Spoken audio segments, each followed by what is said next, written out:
Hello students, welcome in EDU Mantra online classes. Students, आज की अपनी इस वीडियो में आप सभी को सीबीएसई हिंदी क्लास 9th के क्षितिज भाग 1 की पुस्तक में कवि माखनलाल चतुर्वेदी जी के द्वारा रचित कैदी और कोकिला कविता की संदर्भ सहित व्याख्या भाग 3 पढ़ाने वाली हूँ और इसके साथ ही इस कविता की काव्यगत विशेषताओं के बारे में भी बताऊँगी। और यहाँ आपकी जानकारी के लिए बता दूँ कि कवि माखनलाल चतुर्वेदी जी के द्वारा रचित कैदी और कोकिला कविता का भाग 1 और भाग 2 को मैंने अपनी इसके पहले की 2 वीडियो में पढ़ा चुकी हूँ और मैं चाहती हूँ कि जो स्टूडेंट्स मेरी इसके पहले की वीडियो को न देखे हों वो मेरे इस चैनल ईडीयू मंत्रा ऑनलाइन क्लासेस में जाकर देख सकते हैं। ठीक है। और जो स्टूडेंट्स अभी नए हैं और जिन्होंने अभी तक मेरे इस चैनल को सब्सक्राइब ना किया हो वो मेरे इस चैनल को सब्सक्राइब जरूर कर लें और सब्सक्राइब वाले बटन में जाकर बेल आइकन्स को अवश्य दबा दें ताकि मैं अपनी आगे की जितनी भी वीडियो को अपडेट करूं उन सभी की भी नोटिफिकेशन आपको समय समय पर मिलती रहे। तो चलिए अब मैं आती हूं अपने मेन टॉपिक पर। तो जैसा कि स्टूडेंट्स आप यहां स्क्रीन में देख रहे हैं, यहां पर कवि माखनलाल चतुर्वेदी जी के द्वारा रचित कविता कैदी और कोकिला की संदर्भ सहित व्याख्या दी गई है। तो सबसे पहले मैं आपको यहाँ इस कविता के संदर्भ के बारे में बता देती हूँ। जैसे कि यह प्रस्तुत कविता हमारी पाठ्य पुस्तक क्षितिज भाग 1 में संकलित कवि माखनलाल चतुर्वेदी जी के द्वारा रचित कैदी और कोकिला नामक पाठ से लिया गया है। और यहाँ इस कविता में कवि ने उसी अत्याचार का वर्णन किया है जो भारतीयों पर अंग्रेजी शासन द्वारा किए जाते थे। तो ये था इस कविता का संदर्भ। और जैसा कि आप यहाँ स्क्रीन में देख रहे हैं, यहाँ कवि माखनलाल चतुर्वेदी जी के द्वारा रचित कविता दी गई है और कविता है, काली तू रजनी भी काली, शासन की करनी भी काली, काली लहर कल्पना काली, मेरी काल कोठरी काली, टोपी काली कमली काली, मेरी लौ श्रृंखला काली, पहरे की हुंकृत की ब्याली, तिस पर है गाली ए आली। यानी कि यहाँ इन पंक्तियों में कवि ने अंग्रेजी शासन काल के दौरान जेलों में स्वतंत्रता सेनानियों के साथ हो रहे घोर अत्याचार का वर्णन किया है। और इसी को देखते हुए कैदी के रूप में कवि कोयल से कहते हैं कि काली तू रजनी भी काली, यानी कि कोयल तू खुद काली है और ये रजनी अर्थात रात भी घोर काली है। और आगे हैं, शासन की करनी भी काली, अर्थात इस शासन यानी अंग्रेजी सरकार द्वारा की जाने वाली सारी करनी या करतूतें या फिर कष्टदायक इरादे भी काली है। और फिर आगे दिया है, काली लहर कल्पना काली, अर्थात कवि फिर कहते हैं कि लहरें भी काली, कल्पना का रंग भी काला, अर्थात जेल की काली चार दीवारियों के आसपास चलने वाली लहरें या हवाओं के साथ साथ यहाँ से मुक्ति पाने की कल्पना भी काली है। और फिर अगली पंक्ति है, मेरी काल कोठरी काली, यानी कि फिर इस कवि कहते हैं कि हम जिस कोठरी में रहते हैं वह भी काली है। और फिर है, टोपी काली कमली काली, अर्थात मैंने जो टोपी पहनी हुई है वह भी काली है और जो कमली यानी कम्बल मैं ओढ़ता हूँ वह भी काले रंग की ही है। ठीक है।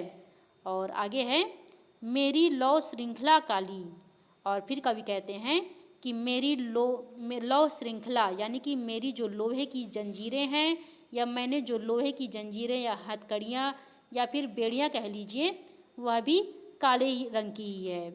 और उसके बाद दिया है, पहरे की हुंकृत की ब्याली, तिस पर है गाली ए आली। और फिर यहाँ कवि इस पंक्ति के माध्यम से भावात्मक रूप से कहते हैं कि पहरे की हुंकृति अर्थात जेल के पहरेदारों की हुंकार भी ब्याली, ब्याली यानी सर्पिणी या सापिन की तरह काली जहरीली है और जिस पर ये लोग बात बात पर गालियाँ देते हैं। अर्थात कवि का यहाँ कहने का तात्पर्य है कि इतनी यातनाओं को सहने के बाद भी हमें हमारे ऊपर दिन भर नज़र रखने वाले पहरेदारों की हुंकार वाली गाली भी सुननी या सहनी पड़ती है जो किसी काले सांप की भांति हमें डसने को दौड़ती है। ठीक है। और फिर अगली पंक्ति दी गई है, इस काले संकट सागर पर मरने की मदमाती, कोकिल बोलो तो, और फिर यहाँ कवि कोयल से कहते हैं कि हे कोयल, इस समय संकट सागर पर यानी कि संकट रूपी सागर पर इस मुश्किल की घड़ी में तुम मरने की उद्यत क्यों दिखाई देती हो? कोयल मुझे भी बताओ। और आगे है, अपने चमकीले गीतों को क्यों कर हो तैराती, कोकिल बोलो तो। और फिर कवि कह रहे हैं कि तुम अपने चमकीले अर्थात आशा और उत्साह से भरपूर गीतों को क्यों इस कारागार के आसपास तैरा रही हो, कोकिल कुछ तो बोलो। अर्थात कवि कोयल से कहते हैं कि कोयल, मुझे समझ में नहीं आ रहा है कि तुम स्वतंत्र होने के बाद भी आधी रात में संकट रूपी कारागार के आसपास मंडराकर अपनी मदमस्त ध्वनि में स्वतंत्रता की भावना जागृत करने वाली गीत क्यों गाए जा रही हो? क्या तुम्हें किसी से डर नहीं लगता? कोयल कुछ तो बोलो। ठीक है। और अब यहाँ पहले मैं आपको इस कविता की काव्यगत विशेषताओं के बारे में बता देती हूँ। जैसे कि यहाँ इस कविता में कवि ने कोयल के माध्यम से विद्रोह का स्वर प्रस्तुत किया है। और इस कविता में शब्द आया है काली काली, जिसमें यमक अलंकार है, क्योंकि पहली काली वर्ण विशेष के लिए तथा दूसरी काली विपरीत कार्यों के लिए प्रयुक्त हुआ है, इसलिए यहाँ पर यमक अलंकार है। और संकट सागर, जिसमें रूपक और अनुप्रास अलंकार है। और यहाँ पर काली शब्द की आवृत्ति से काव्य में विशेष प्रभाव आया है। ठीक है, तो ये थी इस कविता की काव्यगत विशेषताएं। और अब माखनलाल चतुर्वेदी जी के द्वारा रचित अगली कविता पढ़ती हूँ। और कविता है, तुझे मिली हरियाली डाली, मुझे नसीब कोठरी काली, तेरा न भर में संचार, मेरा 10 फुट का संसार, तेरे गीत कहावे वाह, रोना भी है मुझे गुनाह, देख विषमता तेरी मेरी, बजा रही तिस पर रणभेरी। यानी कि यहाँ इन पंक्तियों के द्वारा कवि ने स्वतंत्र कोयल एवं बंद कैदी के मन की स्थिति की तुलना बड़े ही मार्मिक ढंग से की है। और इसी को देखते हुए कवि ने अपनी तुलना कोयल से करते हुए कहते हैं कि तुझे मिली हरियाली डाली, मुझे नसीब कोठरी काली। यानी कि इस पंक्ति के द्वारा कवि कोयल से कहते हैं कि हे कोयल, तुम्हें तो हरियाली युक्त डाल अर्थात सभी प्रकार की सुख सुविधाएं मिली हुई हैं, जबकि मेरे नसीब में या मेरे भाग्य में जेल की काली कोठरी ही है।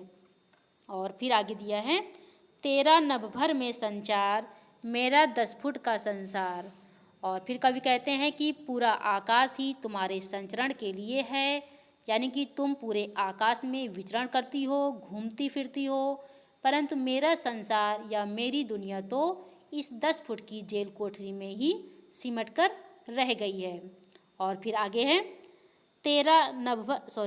तेरे गीत कहावे वाह, रोना भी है मुझे गुनाह। अर्थात फिर कवि कहते हैं कि तेरे गीत यानी कि तुम्हारे मधुर गीत को सुनकर लोग प्रशंसा में वाह वाह करते हैं, और मेरे लिए तो रोना भी मुझे गुनाह है, अपराध है या फिर पाप है। और फिर आगे अगली पंक्ति है, देख विषमता तेरी मेरी, बजा रही तिस पर रणभेरी। यानी कि यहाँ इस पंक्ति के माध्यम से कवि कहते हैं कि देख विषमता तेरी मेरी यानी हम दोनों में इतनी विषमता अर्थात जमीन आसमान का फर्क है, और यह देखकर भी तुम मुझे अपनी स्वर रूपी रणभेरी बजा बजा कर या फिर सुना सुना कर मुक्ति के संग्राम के लिए प्रेरित कर रही हो, अर्थात हमें स्वतंत्रता प्राप्ति के लिए संघर्षरत रहने की प्रेरणा दे रही हो। यह आश्चर्यजनक है। ठीक है। और फिर आगे देखिए, आगे है, हाँ ये देखिए, आगे कवि माखनलाल चतुर्वेदी जी की आगे कविता दी गई है। और आगे कविता है, इस हुंकृति पर अपनी कृति से और कहो क्या कर दूं, कोकिल बोलो तो। अर्थात यहाँ कवि एक कैदी के माध्यम से इस पंक्ति के द्वारा कोयल से पूछ रहे हैं कि हे कोयल, तुम्हारी इस हुंकृत का अर्थ होता है हुंकार या फिर जोर की आवाज़। तुम्हारी इस हुंकार के बदले तुम ही बताओ कि मैं अपनी कृति या फिर रचना के माध्यम से और क्या कर दूं, कोकिल तुम मुझे बताओ। ठीक है। और फिर आगे है, मोहन के वृत्त पर प्राणों का आसव किसमें भर दूं, कोकिल बोलो थो। यहाँ पर देखिए जो मोहन शब्द आया है ये महात्मा गांधी जी के लिए प्रयुक्त हुआ है और जिनका पूरा नाम मोहनदास करमचंद गांधी है। तो यहाँ पर कवि फिर कोयल से पूछते हैं कि तुम ही बताओ कि महात्मा गांधी ने देश की स्वतंत्रता के व्रत की रक्षा के लिए अपने प्राणों के रस का आसव बनाकर, यहाँ पर आपको बता दूं कि ये जो आसव शब्द यहाँ पर दिया गया है यह आयुर्वेद के अनुसार औषधियों को उबालकर निकाला गया अर्क होता है। ठीक है, तो यहाँ मैं आपको बता रही थी कि अपने प्राणों के रस का आसव बनाकर किसके प्राणों में भर दूं, अर्थात अपनी प्राण शक्ति किसे दे दूं। हे कोयल तुम कुछ तो बताओ और कुछ तो इस विषय में बोलो। तो ये रहा कवि माखनलाल चतुर्वेदी जी के द्वारा रचित कविता की व्याख्या। और अब इस कविता की काव्यगत विशेषताओं के बारे में भी आपको बता देती हूँ। जैसे कि यहाँ इस कविता की काव्यगत विशेषताओं में कवि ने स्वयं का और कोयल का तुलनात्मक रूप प्रस्तुत किया है। और इस कविता में पंक्ति है, देखिए यहाँ दिया गया है पंक्ति, अपनी कृति से और कहो क्या कर दूँ। तो यहाँ पर कहो क्या कर में अनुप्रास अलंकार है और जो मोहन शब्द आया है जैसा कि आपको पहले ही बता चुकी हूँ कि मोहन शब्द महात्मा गांधी जी के लिए प्रयुक्त हुआ है और इस कविता में सरल सहज व स्वाभाविक भाषा का प्रयोग किया गया है। ठीक है, तो स्टूडेंट्स आप सभी लोगों को कवि माखनलाल चतुर्वेदी जी के द्वारा रचित कैदी और कोकिला कविता की संदर्भ सहित व्याख्या बहुत अच्छे से समझ में आ गया होगा। और आगे जैसा कि ये देखिए यहाँ मैंने अभी तक कवि माखनलाल चतुर्वेदी जी के द्वारा रचित कैदी और कोकिला कविता, जिसे मैंने भाग 1, भाग 2 और भाग 3 में पढ़ाई हूँ, उन सभी कविताओं में जो कठिन शब्द थे उन सभी कठिन शब्दों के अर्थ मैंने यहाँ स्क्रीन में दे रखी हूँ।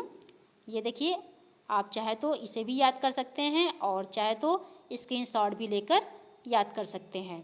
और अब मैं अपनी आज की वीडियो को यहीं पर समाप्त कर रही हूँ और अगले दिन मैं आपको इस लेसन से संबंधित प्रश्नों का अभ्यास करवाऊँगी। तो स्टूडेंट्स मुझे विश्वास है कि आप सभी लोगों को मेरी आज की यह वीडियो ज़रूर अच्छी लगी होगी और अच्छी लगी है तो इसे लाइक करें, सब्सक्राइब करें और अपने दोस्तों को भी शेयर करें। Thank you.